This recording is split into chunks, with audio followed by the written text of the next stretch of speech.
Welcome, everybody, to the Success Elevated podcast. As always, I'm your host, Hayden Lee, and I am joined this week by a very special guest, a local guy that we're finally happy to have come into the office.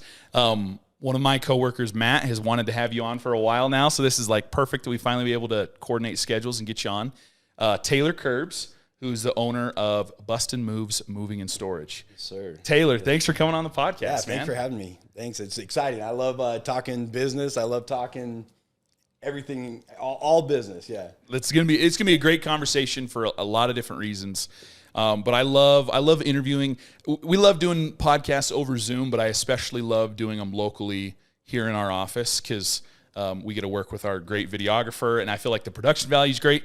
And we have a lot of really cool stories here locally from local business owners that I think are awesome to share and talk to people about. So I'm absolutely happy to be here. Yeah, it's so fun to just sit down and talk with you. Appreciate it, man. Well, let's kind of jump in. I'd love to just kind of, first and foremost, get you just kind of familiar with our audience a little bit and kind of introduce you to them. And so let's talk a little bit about your career background. How'd you get to, because obviously you founded BustNMoves. Correct. Yes. So how did you get to that point? Where did you kind of start growing up? Where did you work? Like, how did you kind of get to where you are today? Yeah, so it goes way back. It goes back to about when I was 14 years old. My parents got divorced, and at that time, you know, my mom was super stressed out. Dad moved out and stuff, and so we had to move to an apartment. Yeah. And I just remember my mom being so stressed. I'm like, how can I help her during this time? Yeah. So I was like, Mom, I got the move. Don't worry about this. I'm going to help us get us to an apartment that we were moving to. So I called some of my buddies, got our trucks lined up, and I was the youngest of my friends. They all had their driver's license and stuff. So got trucks lined up, and we moved everything. And just to see the relief on her face was just like, you know, one thing taken off from her. And so every year we had to move her, and same thing. And it's about the third one. I looked over to my buddy when we were returning the rental truck. I'm like, dude, I'm going to have a moving company one day. He kind of just didn't really say much. It was just, we were 17-year-old kids, you know. And so it kind of started there. And then fast forward a few more years, I'm married to my wife, driving through Utah, going to visit some families, and I'd see a moving truck. And same thing, I tell my wife, I'm going to own a moving company one day. And she smirked, whatever, and I told her, I said, no, our guys are going to wear blue collars. That's going to represent, you know, blue collar mentality. Yeah. They're going to wear a little patch that says their name. It's going to have a little cursive writing. I know as a marketing standpoint, it's kind of hard to see, but like, I just remember growing up, my grandpa coming home from the service station, and he had his name Farrell, and it was in cursive. Yeah. So I'm like, I tied those together because he was a blue collar guy. And I'm like, they're going to wear khaki pants to show professionalism. And she said, you know what? You're crazy. Like, it's Idaho. You just move yourself. Yeah. You know what I mean? You roll up your sleeves, you do it yourself. It's that mentality. Or you have the church move you. I was like, no, we're doing it. So I kind of set that to the side. Everyone said, you know what? You got to go to college. You got to go to college. Yep. I was a good football player, so I signed a scholarship with Idaho State. Played there, strong body, really fast. But I just was so bad at school. Homework, the tedious things. It just, I failed. I failed out of school, but it took me 7 years to realize I was bad at college. And so I quit going to college. I dropped out, and I took a job with my stepdad, Brent Shepard. Him and his family owned a truss company here in town. So I'm designing trusses. I'm seeing all these housing coming in and this growth happening. So I was like, you know what? Now's the time to do it. Totally. But I knew that I had to convince my wife, and that was going to be a tough one. So this was probably in October of 2017. Okay. I started getting up in the morning. I started studying the market. I've never worked for a moving company. I've never seen a moving company. We've never hired a moving company. So I had to really learn. I went to YouTube University. I had this morning routine, get up at 4 a.m., and just I started to master my craft. So for about 8 months, I was doing all this studying. Now I'm like, okay, I got to tell my wife. And oh boy, I thought she was, you know, with all this studying, all this paperwork I had, I was like, she's going to be so excited. I showed her, and she saw how serious it was. And she's just like, oh no. She's like, this is going to happen now. This is going to happen. And she was student teaching at the time here in Blackfoot. And she goes, when you fail, not if you fail, when you fail, I will take care of the family. And it wasn't like, hey, go try, you know, I got this. It was like, I'll be the supporter of this family when you fail. So I was like, wow. But in my heart, I knew I was just like, okay, you know what I mean? Like, but I knew it was going to go. And so we just went after it. 2018, we opened up and we did, I don't know, maybe 80 moves that year. Cool. And it was just me and one other guy. And then my wife kind of saw what was going on. And she's like, oh, he's got something here. So we had our son in 2019, and she was on maternity leave. And she's like, I think I'm going to ask Taylor to work with him. Yeah. And she's like, hey, how do you feel about me working with you? And I said, no, how about you come be an owner? You know, take some ownership of this. And so ever since 2019, we've worked together, and it's been really cool. Really good. Yeah. So, yeah, that first year we did about 80 moves. This last year we did 1,500. Wow. 2023. In a down market, we still did 50. Yeah, man. Yeah. So there's so many cool pieces of that, because I think so much of what you're describing is like very much the entrepreneurial journey, that there's like at some point you kind of just have to take a leap. Yeah. And I love talking a little bit about the psychology of that, because I think it's something that a lot of people have just in them. And I think there's a lot of people that like it's built up over time. Mm-hmm. What was it that you finally, I mean, obviously you saw the market, there were certain pieces that, you know, from like the time you were 14, 17 years old, you were like, this is something I want to do. But is it just something you always felt like you had? Do you feel like at some point you would have been a business owner regardless? Or was it just you really found your niche and you're like, this is what I want to do? I think regardless, I was going to be a business owner. Yeah. It was a lot of the fear. Everyone has that fear. You know, what do they say? When's the best time to plant a tree? 20 years ago? Or the second best would be today. So I just finally took that mentality of like, okay, I'm starting today. We're just going to do it. Yep, we're doing this. But it was, 8 months worth of studying before, because I had to go into it with some preparation. Yeah. But yeah, I always knew I was going to be a business owner. When we started, we had 2 kids, and then shortly after we started, we had one coming on the way. So I always had this mentality of like, a business owner is sometimes just like a really high paid employee. So with having a family, I'm like, no, I want to build a business to create a very good life, create some freedom. Yeah. So I went in it with that mentality because, that's what else my wife was worried about. She's like, all the business owners I know work 70, 80 hours a week. They have no time. Right. They're worse off than if they had just stayed working, whatever. Exactly. Yeah. They might have more money, but they definitely don't have freedom. Yeah. Exactly. So, and when I started, I knew what I wanted. I set a goal to be in the truck for 3 summers, and it was 2 summers that I was in the truck, and then I was out of it. So, I always knew I've always had good leadership skills. Yeah. I connect well with people. Our team, our longest employee, so we've been in business just past 6 years. Right. Our longest employee is 5 years. We have another guy coming on 5 years. Wow. And so everybody, besides the summer help, everybody stays. So That's cool. We're creating lives here. Yeah. Do you feel like, so thank you for sharing that, because it's something that just always fascinated me about entrepreneurs. And it's Katie and I, we call them serial entrepreneurs. Like they just can't help but want to be an entrepreneur. Like it's just something in their blood that they're just like, I'm going to do this at some point. And I love that mentality.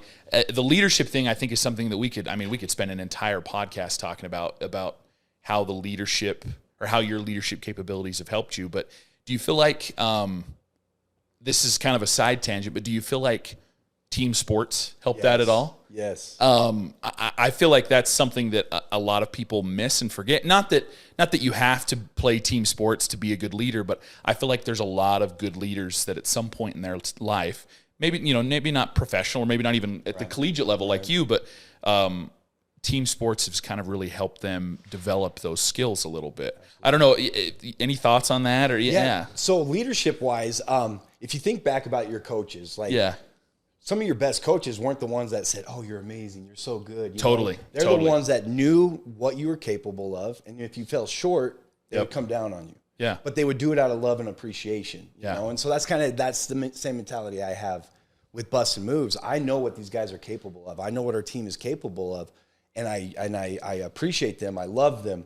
But when they fall short, I let them know, and guide them to reach their potential. But it's one of those things like, you can't just patty cake everybody. No. And I definitely look back at all my favorite coaches. They weren't the ones that told me how great I was all the time. It 100%. It was the ones that came down on you, but knew you were capable of more. So I adapted that Well, and like you're saying, like it really, people say this all the time, so it's probably a little cliche, but like if they didn't care, they wouldn't come down on you. Yes. And I think that's, for some people, that's hard to wrap their mind. It's like, why is this guy yelling at me all the time? Yes. But, you know, everybody's had coach, you know, I had coaches all the time be like, you should be more worried if I wasn't yelling at you. Yes. It's like, it's the reason I'm yelling at you is because I know you can do better or be better. And, you know, I love that it seems that that's really kind of impacted your life in a positive way, which is really, really cool. And I've had those exact conversations with some guys. I said, I'm here coming down on you for a reason. Yeah. Yeah. You know, and I've used that exact phrase that you just said. I've used those exact words. I know you can be better. I know you're capable of more. Yeah. It's awesome, man. So one thing that I think a lot of business owners do, especially initially, is they have a great idea, but they don't do the homework behind it. And I love that you spent all of that time. You said 8 months just like doing research and stuff. Do you feel like that, I mean, obviously your answer is probably going to be yes, but like, why do you feel like that set you up for so much success initially? Granted, it's not like you did 500 moves your first summer, but like 80 moves is like really, really solid. So do you feel like all that research is really kind of what like catapulted you into a successful first year? Yeah, absolutely. And when you start a business, like you're just going to come up across things that you could have never planned for, but you just roll with it. What I think I got most out of those is the self-discipline I had. You know, I was getting up at 4 a.m., doing my study, and I had this whole morning routine, and then I'd go off to my day job, you know, send the kids off to school and everything. So what showed me the most was my self-discipline. I'm like, I can do this, you know, because I failed so many other things in my life where I could have turned back and said, nope, I'm not capable of doing this. So what I got most out of that studying is self-discipline, that I can do this. That's cool. You know, and it's funny to see pictures of my first move to the moves that guys are doing now. I mean, how we stack the truck, how we prep the house, it's completely different. So you can't get caught up in being perfect either. Right. You know, right off the bat. And everyone's like, well, how do you plan for this? I said, you just kind of figure it out when it comes up, you know, and then once you do figure it out, you create a process for it. You create a system for it, you know, just solve a problem one time. Yeah. And that's what we've been really big on, is creating processes and systems. That's cool. I feel like there's a line where it's like, do your homework, do your research, but at some point you've kind of just got to dive into things a little bit. Yep, exactly. You know, and there's just things that are going to come up, and you started it. There's no going back, so then you just figure it out. Yeah. So I think that kind of leads into this next piece of this, which is obviously you did 80 moves your first summer. You did 1,500 this last year, which is incredible. What's been kind of some key factors, and we can talk about I think one piece is going to be the processes, like you mentioned. Right. What have been some key factors to you over the years as you have tried to help this grow? What have you had to do to get it to really try and grow and be successful? Yeah, so during 2020, if the real estate market, everything was booming. You know, moving companies were really thriving in 2020. And during that time, we were never satisfied with good. I mean, we could answer the phone and they said, hey, do you have availability on May 8th? We could have said, yes, okay, booked. But we were never satisfied with that. We always wanted to tweak words. We have scripts. That's what my wife really brought into the company, was scripts. She's worked for corporate America. She's done calling centers. And so right then we started building these scripts. And in our script, it said, what city? Because we cover Idaho Falls, Pocatello, Twin Falls, and now Boise. We've been in there about a year and a half. So we do have different markets, but it's all ran out of one calling center, or not calling center, but headquarters. Yeah. So in our script, it said, what city are you moving from? And and the person, you know, the customer said, what city? But I told my wife, I'm like, that doesn't sound good. We're in Idaho. There's no cities in Idaho. So we said town. What town are you moving from? You know, it's just like we dissected every little word in our script that would be most beneficial. I think that like the process and script thing is something that people miss all the time, especially like in the industry that I feel like I serve the most, Spot On Solutions, which is the home services industry. It's the blue collar industry, that like some of your most important people are the people that answer the phones. And a lot of times that's kind of almost an afterthought role or position. You're kind of just like, oh, anybody can answer the phones. I'll just have so-and-so or whoever. And like, you've got to train them in a way, because at the end of the day, like they're the ones closing the deals in a lot of situations. So like, yeah, build a script. Make sure you're giving them proper training so that they have good understanding of your services. I think a lot of times people are just like, oh, anybody could answer the phones. I'll just have somebody just answer and like it'll be fine, right? Simple things like stating your business name. Like I still have people that I work with that like they're people that answer the phones don't say their business name when they answer. It's like that's just such a simple thing to just be like, hello, this is so and so. How can I help you? Like just saying that first sentence just up levels your team so much more. So is there some other processes you feel like? Obviously the script was a big one, but were there some other processes that you guys implemented that you feel like really took it off? Yeah, so we definitely sales script. That took us off because then we could hire a sales rep. Yeah. And then pull Marcella off the phone. Marcella is my wife. Pull her off the phone so she could kind of perfect those more. And then we have operationally, we have a system that we call the perfect move. Yeah. And that perfect move describes every step of the way to how how the movers introduce themselves, how you reverse the truck back into their driveway. When the crew lead goes up and introduces himself to the customer, and then the crew members, they have pads and stuff. So like we just broke down every step, what our employees do almost daily, so they don't have to think. And what kind of drove us to think about this was it's called Gilbert's Law. And Gilbert's Law is all about employees are the most frustrated when they don't know what to do. Because everyone wants to be good at their job. Totally. Everyone wants to be good, and so it's just like I really adopted that philosophy, and I was like, I need to make sure that they know exactly what they're doing when they're doing it, so then they can just do the work and they don't have to think. They feel productive. Yeah. So even when the guys pull into our gate, first thing in the morning, they know where to park, they know where to walk in, they have a little routine, a little route. Like we really just broke down everything to the finest detail. And another thing that made me think of this was McDonald's. I heard a story of a guy working at McDonald's. Yeah. And he went into the bathroom to wash his hands. And we wash our hands every day. But McDonald's said, first you put water. And then they broke down that process too. So it's just like every little thing. We just want our employees to know what to do at all times and feel productive. That probably helps a lot with, again, something we talk about on our podcast quite a bit is like the training piece. That probably helps a ton with training because it's like, okay, here's what your day is going to look like. Here's exactly step by step what you're going to do every day. Here's what the perfect move looks like. And so like they could, probably when they're starting out before they have anything memorized, you give them a sheet that has all this and you just, okay, we're going to check these boxes as we go through this move. And it just makes it super, super easy to train, which again, a lot of employee frustration. I know I've been frustrated in jobs because it was like, okay, you're just going to kind of walk around and figure out what to do today. And or it's watch like, so-and-so and see what they do. Or watch so-and-so, but maybe they're not doing things how they should be done or whatever, right? Like there's so many wrong ways to be trained. And some of my frustration at previous work spots was like not being properly trained. And I love that you creating a system like the perfect move seems to solve a lot of those problems for you. The Success Elevated podcast is brought to you by SOS Navigator. SOS Navigator is an on-demand training platform geared towards marketing, personal development, and business growth. We understand that as a business owner in the service industry, you wear a million hats. Let SOS Navigator be a simple and cost-effective way for you to continue to grow your business. Click the link in the show notes below and use code SOS Podcast to get 10% off your next on-demand training course.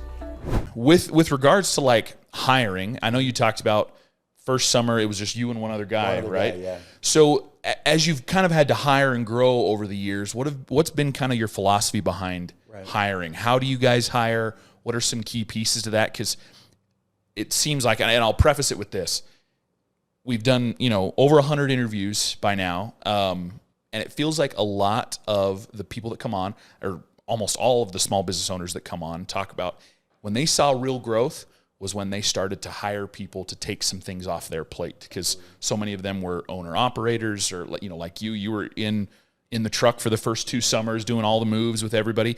So like, what's been your philosophy behind hiring? How has hiring like really kind of shaped your business? What have you guys done with that? So at first it was like we had a couple guys, and you want to work with your buddies. So we said, hey, talk to your friends, give that current employee a bonus to bring somebody on. Yeah. If they last 30 moves and they're good, give them a bonus.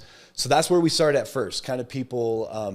So our first hire, 2 years in, he brought in his brother-in-laws. They're twin brothers. Yeah. So we got 2 twin brothers out of that. And then one of the twins was dating a gal, and now she's our sales rep.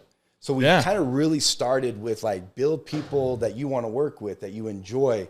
Now that we need more guys, more movers, more things, we turn to Indeed. And so we'll just turn on an Indeed ad. Yeah. Get 20 to 30 applicants, and you can think about 30 applicants, you're probably going to get 2 good guys. Yeah. 2 good employees that will actually make it to your team, and hopefully one stays for more than 6 months. So hiring is draining, but once again, we just have a process, so we don't have to think about it. Yeah. Oh, we need, moving seasons come around, turn that ad on, interview questions, send the text messages out, bring them in for that in-person interview. Yeah. And then when they're hired, what does that look like? Then the onboarding, get them on their first move. So it's something that we're not always thinking about every single time. Oh man, we got to hire somebody, because it's draining. Big time, man. It is so draining. So we just try to take the thinking out of it. Yeah. Trying to come up with, what do we ask this guy? What do we do here? So now at this point, Indeed is our biggest, where we find the most applicants now. When you start getting people into that hiring pool, and you start getting people submitting applications, and you're starting to set up interviews, what are some specific, like, is there a specific skill set or a trait that you're looking for? Obviously, you guys hire, you got to hire guys that are willing to work hard. Like, it's a very physical job. Like, it's hot. You're in a moving truck. You're taking care of people's belongings. What are some like key traits that you're looking for to like make sure, okay, this guy's going to be a success, or these individuals are going to be successful employees? So one of the biggest things that we look at is their work history. I feel like sometimes people think it looks really good to have all these jobs, but all I see is 6 months, you went somewhere else, 6 months, you went somewhere else. That one you lasted 3 months. We really like seeing consistency. Yeah. If an applicant has had a job for the last 2 years, like, we're going to invest in that person. Because they show consistency. Yeah. Job hoppers is definitely not somebody we look for. Yeah. And we know that we don't have, like, moving isn't necessarily a trait here in Idaho. So we don't really need experience. We just want somebody who has a good track record of work. Yeah. And so that's the things we look at, and because we know we can train anybody to move. Like, we believe in our training ability, but also we're big on culture. Yeah, if you look like you have a great resume, you say everything right. Everyone says everything right in the interview, and then you get them out there. But if they create problems, we will let that person go, because our team now would rather do a move with one less person, but someone they trust, someone they like, than to have an extra body that, is kind of toxic. Yeah. So we're really big on keeping a tight, clean culture. Yeah. That fits well. Some of these guys never even knew each other, and now they go have drinks on the weekend with each other. Yeah. They're best friends. Yeah. They're best friends. Yeah, exactly. So, that's what I just look for consistency, or if they haven't had a job for a while, our first question is like, everybody's hiring. Why don't you have a job at this time? Yeah. That's kind of a red flag for us, is if they're not working, because there's jobs everywhere. Right. I love that that's a focus for you. And the consistency thing is big, because, again, I feel like in more of the blue collar type industries, there's a lot of people that job hop and bounce around a lot. And so, it's super important that you find people that they don't necessarily have to have worked in your industry. Right. They don't necessarily have to have experience. But if they know how to work hard and can, hold down a job for a little while, like, that can be huge things to help your team.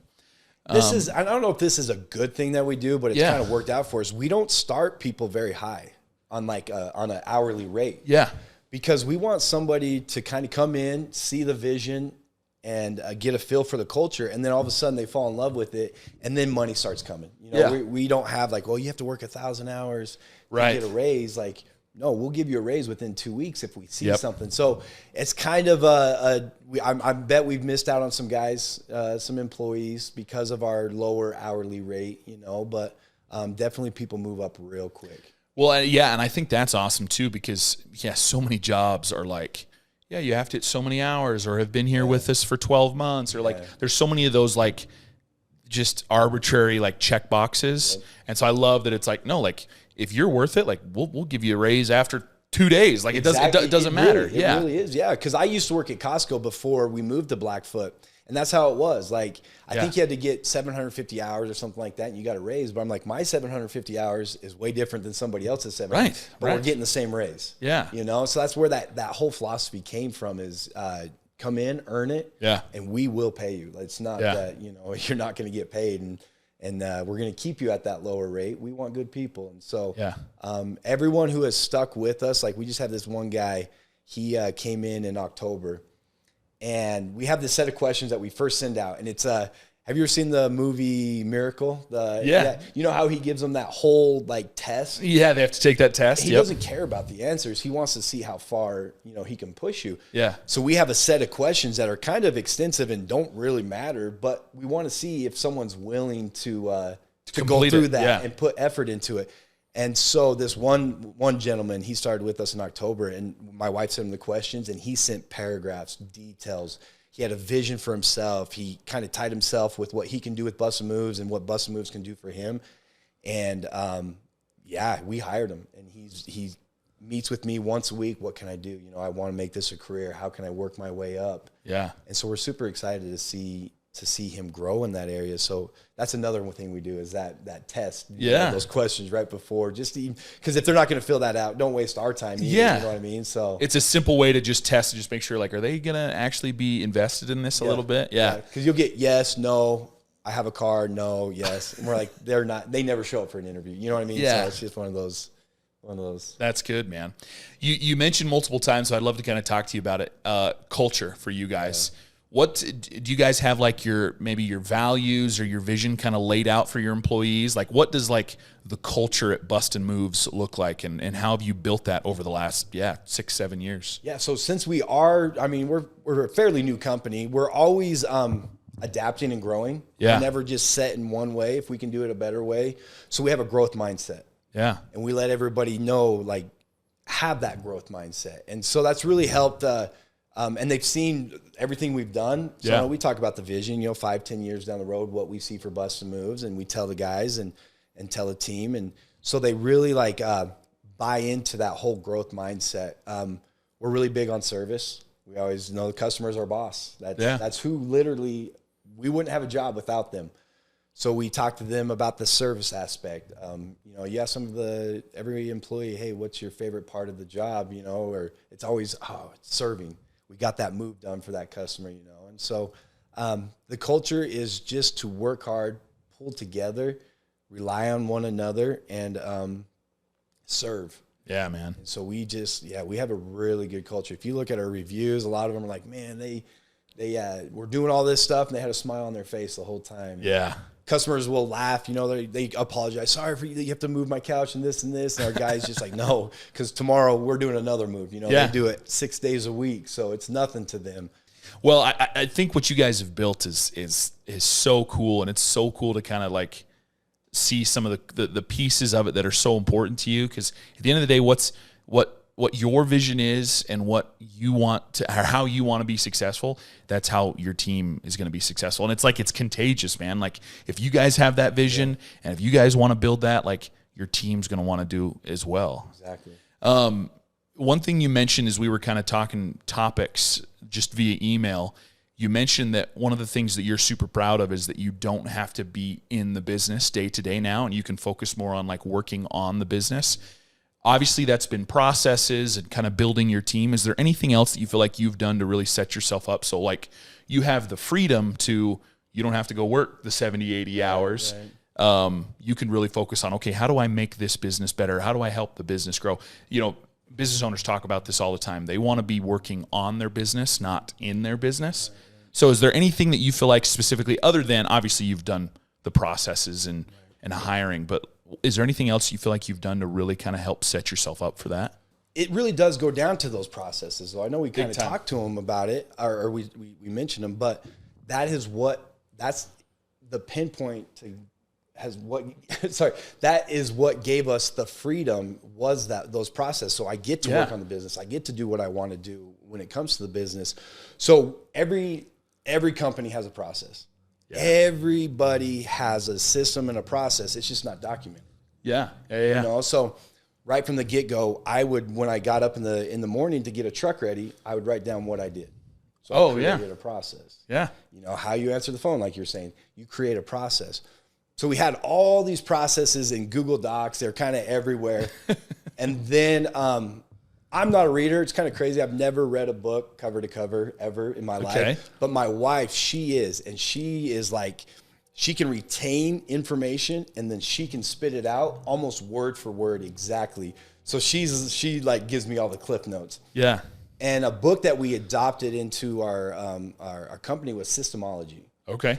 And this just talks about, systematizing your business. And so one of the key things in there was you need a central location for everything, because we had all these processes, but how do we find them? Yeah. So then we dove into Trainual, and we got Trainual, and we hired a gal. She was only going to be here for 8 months. So we hired her, and that's all she worked on.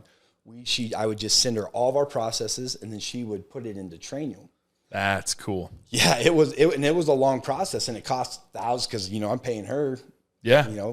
As well as paying for Trainual. Exactly, paying for Trainual. So it was a very big investment, and we got everything in Trainual. And so now when an employee has a question, we just say, have you looked in Trainual? Yeah. And if they say, yes, it's not there, okay, let's answer it. And now let's get it in Trainual. Let's go build another process, yeah. So just document your processes, every little thing. And it sounds so daunting, but it's kind of fun. Yeah. And if you run a business, if you conduct a service, you have a process. Landscaper, where do you pull your trailer? How do you pull your lawnmower off? Where do you start? Do you trim first? Yeah. Do you mow the lawn first? Everything is a process. Just get it documented. And then great way. Yeah. So they just go to our Trainual and they know what to do at every moment. So I get to work 18 hours a week now. Yeah. And the only thing that I have to do in my week is payroll. Yeah. And I keep payroll because to me, it's like a report. Yeah. I can see how many guys are getting good hours. Yeah. Are we getting too much overtime? Because, our customers aren't paying more on Friday, Saturday. So we got to try to minimize overtime because then that cuts into profits. How's booking going? What's the revenue for the week? So just in payroll, I keep that on my plate. So it's like my report. Yeah. I get to just see, run a business from reading the reports. Yeah. And then everything else is marketing and fun things that I enjoy doing. Like sitting and doing a podcast. Yeah, exactly. Yeah, exactly. No, the Trainual thing's a huge piece to it, man. Not to turn this podcast into an ad for Trainual, but we love Trainual. We use it as well, dude. So absolutely. Trainual's amazing. It's completely changed how we do training and processes, especially we've really implemented it over probably the last year or so. And same thing, it's taken me a while to do this, in a leadership role, just my personality style, I want to help people. Yeah. So people come to me and ask a question. I'm like, oh yeah, let me show you how to do that. Yeah. It's really taken the last couple of months for me to be like, hey, have you looked in Trainual for this? Have you tried to go find this resource? And if they have and they can't find it, we need to build you a Trainual. Yep. But if you haven't, hey, go there first. Yep. If you have questions afterwards, then come talk to me. It's such a great piece to free up my day more to focus more on the leadership type things than, having to spend my whole day just answering questions. And so many business owners, again, especially in the home services, blue collar type industry, so many business owners, if they're not necessarily working in the business, if they're not on a truck, a lot of what their day is putting out fires. I talk to business owners all the time that well, I'm not going out on jobs, but all I do is talk to customers because they're frustrated with something, or all I'm dealing with is employees having problems or answering questions. That spends, that's 90% of my week. And so much of that is well, do you have a place for your processes? Are they kept somewhere? Do you have a place where you can train your employees better? That would solve so much of the headache. Well, and something you said right there, it was you want to fix it. Yeah. I remember there'd be days when the movers were out really late. I wasn't in the truck. They're out till 10 o'clock at night. And my wife would be like, go, you need to go and help them and this and that. And it wasn't that I didn't want to go help them, but I'm I can't be the answer. I can't always be the answer. So, okay, they're out for a really long day. Let's look at that sales call. Let's go back to the beginning. What did we miss in that sales call? Yep. Did we not send the right amount of movers because we either didn't gather enough information. Yeah, you know what I mean? We didn't know how big the job was. Yeah. So then we would dive into that. So it was like you feel lazy as a business owner because you're like, man, I'm here at my house, they're out there, but I know the bigger picture. Yeah. You know, and so that's hard. You got to kind of get over that, but you got to go to once you have that problem, go to the beginning. Yeah. And see where the holes were. What did you miss? That's awesome, man. Well, the last piece I kind of wanted to talk a little bit about, because you mentioned it multiple times, is the vision for your guys' future. Like, what are your goals? What are your hopes the next 5-10 years with BustNMoves? What are you guys trying to accomplish over the next few years? So we want to be Idaho's movers. Like, we only operate in the state of Idaho. We don't interstate. We don't go across state lines. Yeah. We're only local movers. So in 5 years, I want BustNMoves to be everywhere in Idaho. Yeah. Right now, Pocatello, between Pocatello and Idaho Falls, we have 19 movers. And then in Boise, we have 4 movers. And we want Boise to be what it is here. So in 5 years, we want to be all over Idaho. Right. Just taking over and move guys up. You know, I like what Chick-fil-A does. You have to work for Chick-fil-A before you can become an owner. You know, an owner of a location. So we kind of want that as our philosophies as well. And if you look at like plumbers and electricians, you know, as they're going to school, it's kind of their apprentice. You know, I want that to be the same thing for us. Like, moving is a trade. Like, it really is a skill. So I want them to put in 4 years of learning everything that they can about the business. And then let's get you into a management position. Yeah, leadership role, yeah. Let's get you into running your own port one day, you know. So 5 years, take over Idaho, be everywhere in Idaho, and still have that Idaho touch. And then Utah. I feel like Utah and Arizona, kind of the same values. Start expanding, yeah. And just kind of stay in those local, smaller markets. It's really neat to be a part of the community. Yeah. And guys see it, you know, it's not as fast. We're not growing as fast as we did right at the beginning, and that's okay, you know. And so that's where I thought about the apprenticeship. Yeah. Spend your 4 years and then go, let's open one up. So 10 years, I want to be Arizona, Utah, and Idaho. And at that point, we're going to have to start doing interstate moving. It's kind of crazy. People think like, oh, you're just moving stuff, but there's so many regulations with moving commodities across state lines. And so, and that's one thing is we try to inform customers, hey, we don't go out of state, but if you're going to hire somebody, make sure that they have the proper licensings, because you'll have these little small town operations that just say, oh, we'll run a U-Haul and we'll run your stuff. That's still illegal. Yeah. It's still illegal. And that means they're probably not properly insured. Like if there's an issue. Yeah. So, I mean, you're going to get a cheaper rate, but we try to inform people like, you know, and not to like ruin other smaller businesses. Oh yeah, no. You know, competition is really good, because if there's a lot of competition, it's the customers who benefit the most, because we're trying to compete for the best service, best price, you know, and so at that point we'll have to be interstate. And I want to keep working my 18 hours a week. I enjoy it. In that 18 hours, I have a golf session, a round of golf where me and my wife just talk business and everything. And then personally, in 10 years, we have a private coach. He's been kind of the moving guru, Louis Massaro. And we've been in his mastermind group. He's our private coach. He just took an opportunity to work with Tony Robbins. Oh, cool. He's up at that level with Tony Robbins, a couple other guys. And he's asked me to kind of take over some of his things that he's been doing with some coaching and stuff like that. So I want to be with him and get up to the Tony Robbins level. That's awesome, man. Yeah. Cool. Well, those are awesome goals, Taylor. Seriously, thanks for sharing that and talking about all things BustNMoves. It was a great conversation. Thank you for having me. I want to close out by asking the same 3 questions we ask all of our guests. Start first. Book or podcast? I know you say you don't read a lot, so let's talk maybe podcast. You got a podcast you love to listen to? What kind of helps you? Like, it can be business-wise, motivation, or maybe just something to just help you relax. What podcast do you like to listen to? So my mind's always going business. Yeah. So like I'm always thinking, I'm always trying business. So my podcast is like a relaxing time. Cool. I listen to Nate Land podcast. It's Nate Bargatze. He's a comedian. Yeah. That's awesome. I just listen. I laugh. I see clips on social media all the time. It's hilarious. It's so funny. Yeah. So they have about 200 episodes. I watch it every Wednesday. So that's like when I get to just kind of wind down and just fill my head with nothing. Yeah. It's like Seinfeld or The Office. You just fill your head with nothing for a little bit. That's awesome, Nate man. Land, yeah.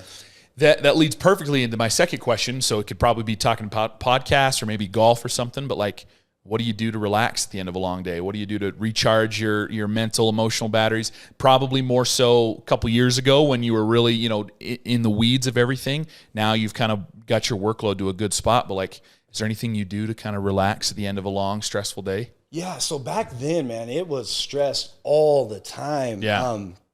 But now I get to reap those rewards of putting in the time. It sounds so cliche, but I just love seeing my kids happy. You know what I mean? Just being with them, because we built a business to give us some freedom. Yeah. And now I get to be there with the kids, and we got good kids. We have 4 kids now. So, yeah, that's awesome. And it's just seeing that joy that comes from them, soccer games. We love going to St. George, and we just swim. I don't know. When I see my kids, I see them smiling. That just brings me back to center. And because I put golf into my work schedule, so it's perfect. That's perfect. So being with my kids and just seeing the joy, being there for everything. Yeah, is really special. It's awesome, man. Yeah. Last question, and feel free to kind of take this whatever direction you want to go. But if you could rewind to the beginning of your career with BustNMoves, or maybe it's rewind way to the beginning when you did that first move for your mom when you were 14. If you could rewind and tell younger Taylor one thing, what would that one thing be? That one thing would just start sooner. Yeah. I think everybody has an idea or a goal to start a business. They want that. Just start. That would be the thing is I enjoyed playing football, so I don't think I would start right when I was 18. I would have taken school a little more serious. I would have played football, but I would have started sooner. Yeah. Because it's been so rewarding to create careers for people. Yeah, start. You got a goal, you got a vision, an idea, just start. I think starting a business is the easiest thing. Really, I do. Yeah. It's the easiest thing. But it's also easy to get lost and stuck in that business, and that's where you got to put the work in. Do your homework, Yeah, because you start a business to create freedom, financial freedom, and freedom of time. But a lot of people get stuck and lose that freedom of time when they start a business. So, yeah. I would just start sooner. I would have done everything the exact same way, but start sooner. Start a little bit sooner. Yep. Love it, Taylor. Seriously, thanks you so much for coming on. This has been an awesome, awesome episode. You've given a lot of awesome, really, insights into everything that you do, and appreciate you coming on. I think we're gonna have you come back on again to just talk more things in the future, especially like your coaching stuff, man. Like that sounds super, super cool.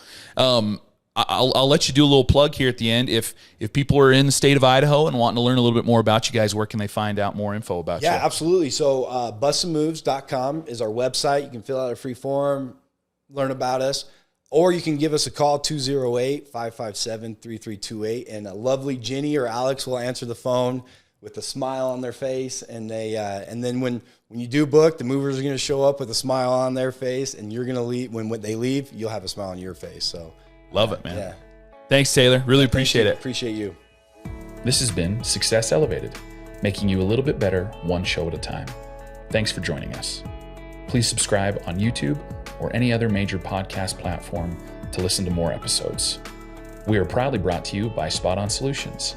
If you'd like to learn more about how we can help you grow your business, please check us out at spotonsolutions.com.